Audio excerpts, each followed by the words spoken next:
L'ONG Côte d'Ivoire Label a organisé une conférence dont le thème est politique et passion. Dans la ville de Dabou, 52 femmes ont bénéficié récemment d'une formation en couture et en coiffure. C'est une initiative de la Fédération des ONG de développement de Côte d'Ivoire. Bonsoir, bienvenue dans le 19h. Politique et passion, c'est le thème d'une conférence tenue par l'ONG Côte d'Ivoire Label.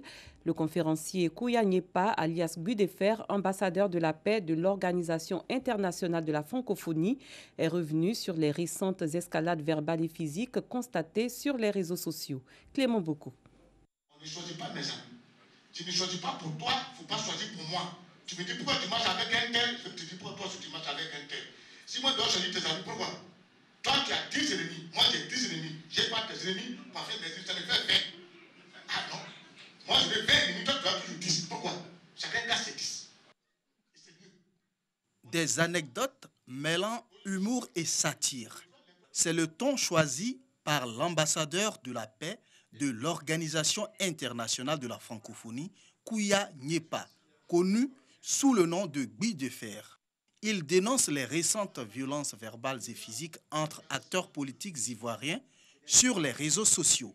Budefer invite les Ivoiriens à faire la promotion de la non-violence. En 2020, nous entamons carrément une année électorale.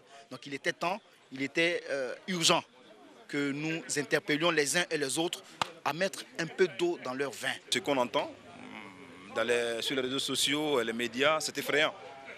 Nous sommes les enfants de cette Côte d'Ivoire-là. Nous avons magistralement enseigné ce soir-là qu'il fallait qu'on se respecte. Voilà, se respecter, c'est quoi? Il faut que les politiciens nous donnent, nous ici, la possibilité de pouvoir vivre. Parce que le vrai pouvoir, en réalité, c'est nous. C'est une conférence qui est bienvenue pour pouvoir sensibiliser et permettre à ceux qui sont au devant de la scène d'être des éducateurs de la population. Quand on voit des acteurs politiques dire des choses qui ne font que envenimer l'atmosphère en Côte d'Ivoire, cela nous inquiète, surtout nous les chefs. Et j'ai bien retenu sa leçon. Alors nous allons essayer de contacter les uns et les autres pour leur demander de mettre bas la terre. Parce que notre souhait, c'est qu'il y ait la paix. La paix qui est un préalable à tout développement. Pour le conférencier, l'heure du changement a sonné. Vivre ensemble, c'est ce qu'il souhaite. Le minimum que nous avons aujourd'hui atteint sur le plan de développement, sur le plan aussi des relations internationales, sur le plan de l'image de la Côte d'Ivoire qui est bien vue en international, je pense qu'on doit préserver l'image là. Voilà. Ce qu'on doit retenir, c'est aimons la Côte d'Ivoire que des individus. On doit éviter que des hommes politiques nous manipulent. Car la Côte d'Ivoire est au-dessus de ces individus et que ce qui doit nous intéresser, c'est l'intérêt général des Ivoiriens et non pas l'intérêt des individus. C'est en 2017 que le metteur en scène, humoriste Budefer, a été fait ambassadeur de la paix. Depuis lors, il parcourt villes et villages de Côte d'Ivoire pour faire la promotion de la paix. Un appartement est parti en fumée hier aux environs de 23 h dans un immeuble de la Sogefia dans la commune de Cocody. Les sapeurs-pompiers militaires et les policiers du 8e arrondissement sont intervenus pour circonscrire le feu. Il y a eu des dégâts matériels et des blessés, dont un dans un état critique. Il s'agit du père de famille qui a sauté du 2e étage. Clément Boko. C'est vers 23 h que l'incendie s'est déclaré au 2e étage du bâtiment A3 de la cité Sogefia, une cité située dans la commune de Cocody, non loin du siège de la RTI. Ma belle-mère va pas bien mentalement, elle a allumé une bougie à côté du câble du wifi. Le câble du wifi, c'est pas ça s'est embrasé, un truc comme ça, et puis ça a pris le feu. Le feu s'est ensuite propagé très rapidement dans l'appartement. Des hommes du commissaire Oufouet du 8e arrondissement en patrouille avec des policiers du district d'Abidjan, des sapeurs-pompiers militaires, des agents de la CIE sont intervenus pour maîtriser les flammes. Nous avons été alertés pour un feu de chambre. Arrivé sur les lieux, donc on s'agit d'un feu de maison. On a procédé à l'extinction minutieuse du feu. Donc à l'heure où je veux parler, il n'y a plus rien à craindre. Le feu a été circonscrit.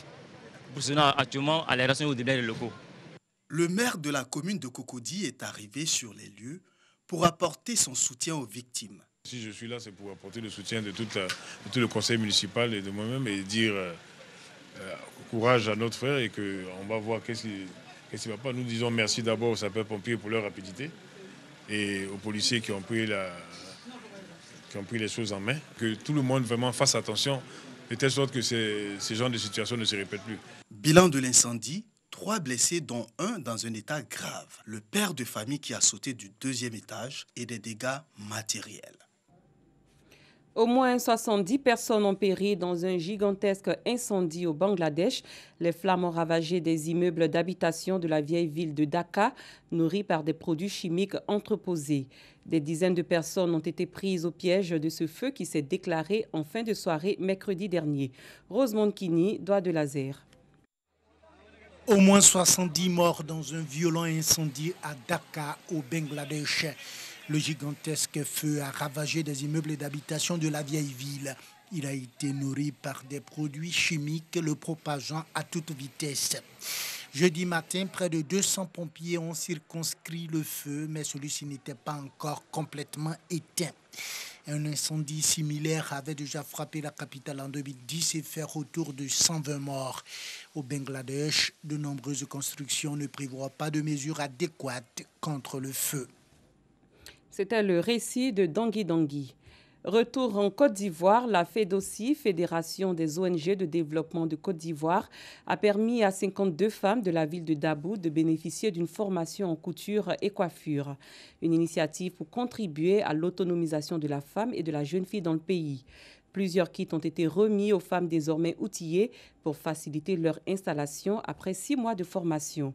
Coût du projet, $100 000, soit 50 millions de francs CFA. Doigt de Laser.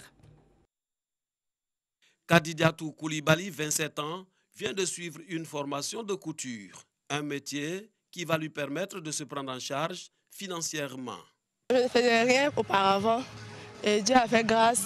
Il y a eu un jeune qui est venu sur Dabou à recenser les filles pour les apprendre à faire la couture et la coiffure. J'ai fait la couture pendant les 3 mois. Et les autres mois qui ont suivi, on a eu autonomie de la femme, on a fait aussi les cours du soir, etc. etc. À la couture, on nous a montré comment découper un pagne, comment aussi monter un pagne.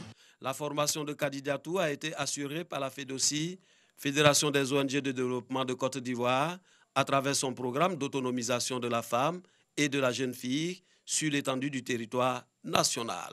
À Dabou, ce sont au total 52 femmes qui ont été formées au métier de la couture et de la coiffure. 6 mois de formation théorique et pratique, à l'issue de laquelle elles reçoivent des kits pour leur installation. Des kits composés de machines à coudre, de fer à repasser pour les couturières, des appareils de coiffure et produits d'entretien de cheveux pour les coiffeuses. Nous avons vu qu'elles ont envie d'apprendre des métiers. Parce qu'elles disaient, nous avons envie d'apprendre à faire quelque chose de nos 10 doigts. Les femmes ont d'abord été formées à l'alphabétisation. Ensuite, nous leur avons appris la santé de la reproduction. Nous leur avons appris les droits. Et ensuite, nous avons fait l'initiation à l'économie. Et elles ont été formées de façon permanente sur la couture et la coiffure à leur choix. Donc aujourd'hui, nous avons décidé avec notre partenaire de donner à chaque femme un kit d'installation. Et nous avons espéré donc qu'en leur donnant une formation et en leur mettant à disposition du matériel pour s'installer, c'est vraiment un projet qui prend tout son sens. Le projet a fait $100 000. Et puisque déjà l'inscription était gratuite et le transport de chaque bénéficiaire était payé par le projet. Les bras chargés de cadeaux, les récipiendaires ne peuvent que traduire leur reconnaissance aux donateurs. Très satisfaite de mon travail. Ça a été difficile, mais bon. On dit qui cherche trouve, donc j'ai fini par trouver ce que je voulais. Avec courage en plus, je suis très contente et puis je remercie aussi la FEDOCI. Ils ont cherché des professeurs, des professionnels pour nous enseigner. Parce qu'en moins d'1 mois, j'ai pu coudre ça.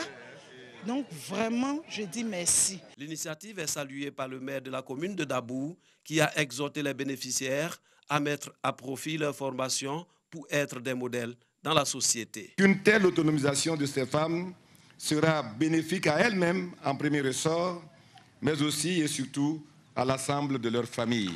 En exhortant l'ensemble des femmes concernées ainsi que les jeunes filles à s'appuyer sur la formation reçue et ainsi que les kits qui les accompagnent pour assurer leur prise en charge dans le tissu socio-économique, leur autonomisation pour le bonheur de leurs familles respectives.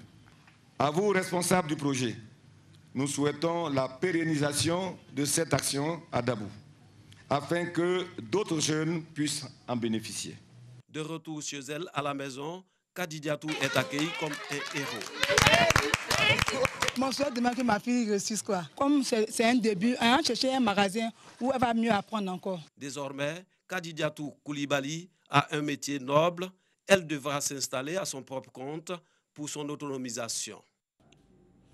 Après Bingerville et Dimbokro, l'équipe de production de l'émission Bonjour de la RTI était samedi dernier à Boisseau. Les spectateurs de cette localité n'ont pas boudé leur plaisir. Ils ont été égayés par des humoristes du Bonjour Tour 2019. Pagasso Rokoni. Quand je pense à mon passé et tout ce que j'ai traversé, je mets genoux à terre pour rendre gloire à Dieu. À Galawal, Papitou, Choukenpat, Précis, la dégameuse. Ce sont entre autres humoristes qui ont égayé les populations d'Aboisseau dans le cadre du Bonjour Tour 2019.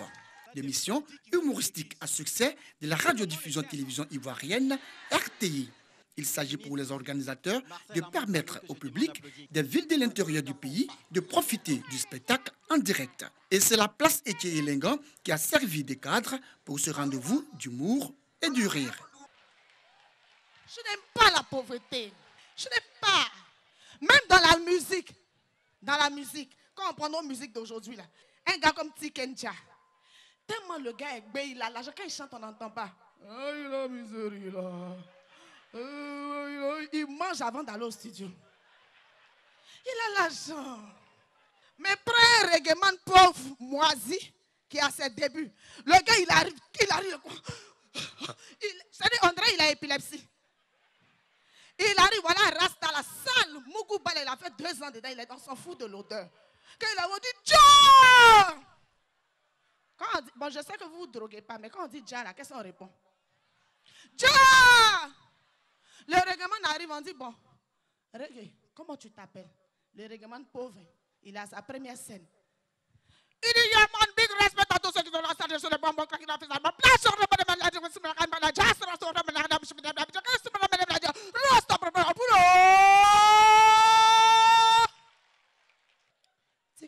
fait ça. Il est pauvre. C'est ça qui fait ça. Autorités, élus, cadres, parrains et publics d'Aboisseau se réjouissent des différentes prestations des humoristes qui n'ont pas boudé leur plaisir. Nous sommes heureux que vous soyez là. Nous sommes heureux. Et Aboisseau, le Sud-Comoué a répondu à notre attente. Après Aboisseau, humoristes et équipes de production de l'émission Bonjour de la RTI vont sillonner d'autres villes de l'intérieur du pays.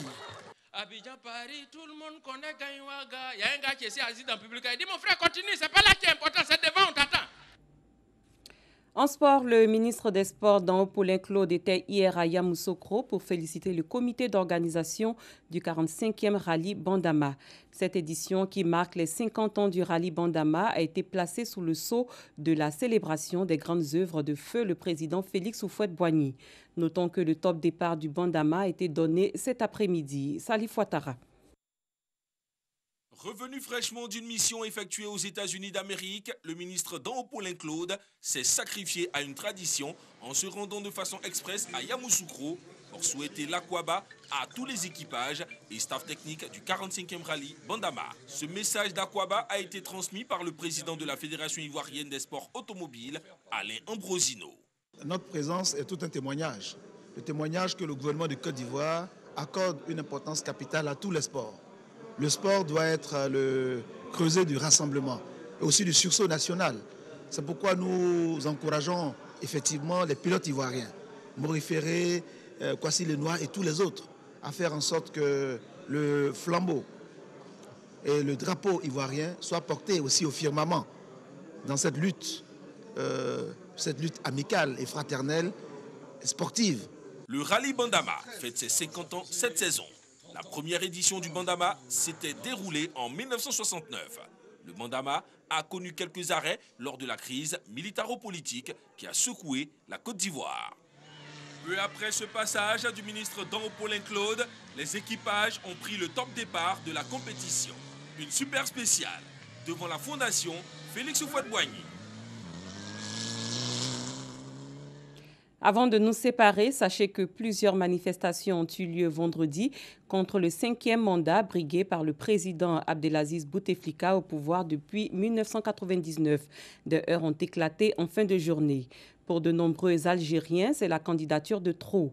Alger, où les manifestations sont interdites depuis 2001, une dizaine de personnes ont été interpellées dans la matinée alors qu'elles tentaient de se rassembler dans le centre de la capitale. Dans l'après-midi, ce sont des centaines de personnes, en majorité des jeunes, qui ont défilé dans les rues du centre-ville. Fin de ce 19h. Merci de votre fidélité. Très bonne soirée. Les programmes se poursuivent sur RTI2. Au revoir.